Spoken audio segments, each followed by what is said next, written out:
reacting to each chord differently.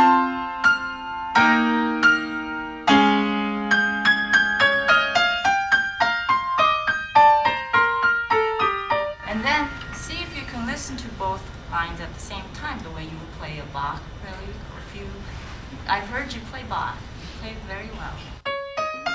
I love how she plays. I learned so much about, especially Shostakovich, I've never played before, and she played this piece, and she shared a lot with me how it's different from all the other composers that I've played with, like classical and Bach, and everything's different, and this piece had its own style. She knew better than anyone else, I think.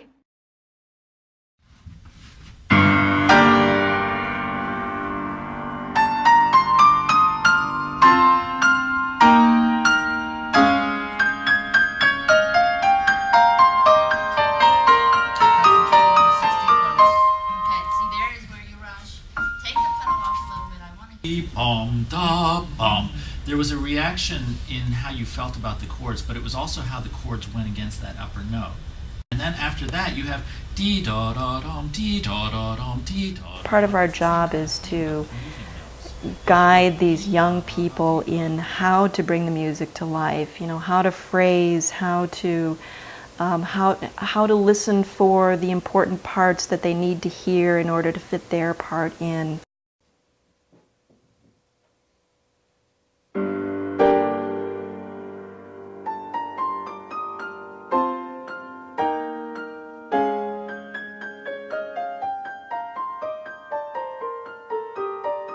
Just the beginning of it, the piano part in the beginning, I was overwhelmed. I was like, this is chamber music, and they start out with the piano all by itself.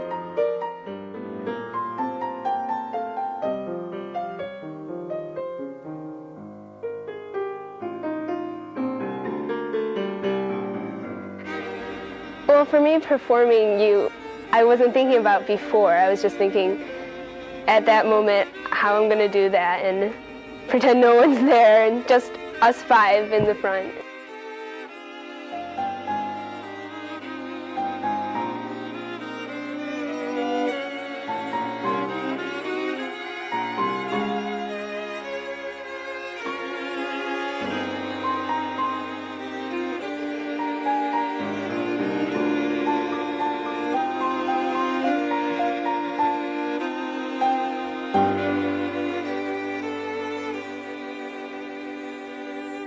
I read a little bit about where he was from and everything that he had to do at that time, how the Soviet Union wouldn't let him compose what he wanted to.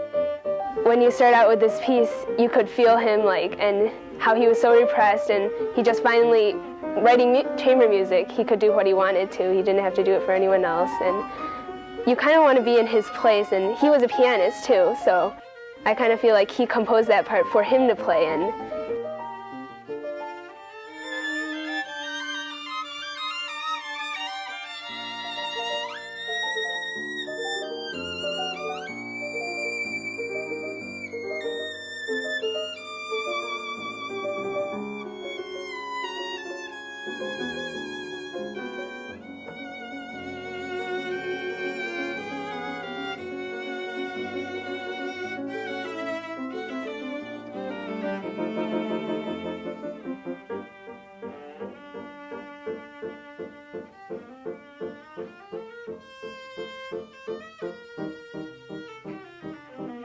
You have to know what everyone else is playing, of course, so everyone cares about how you do and you care about how everyone else is doing. Even though I've only known these people for 2 weeks, it seems like in the performance they're your best friends.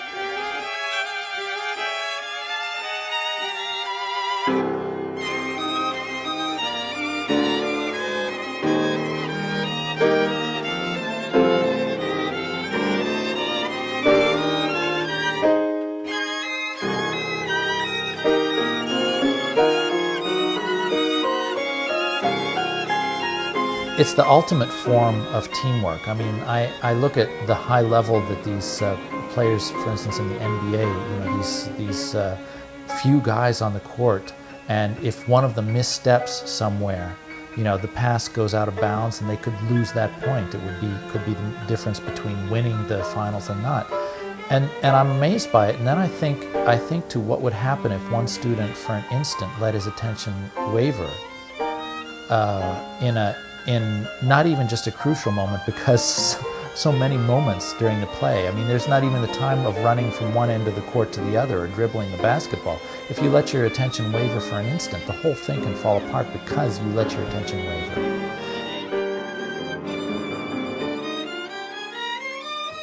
Now, there's a little competition going on. You know, they don't want to lag behind. They don't want to be the weakest link in their group.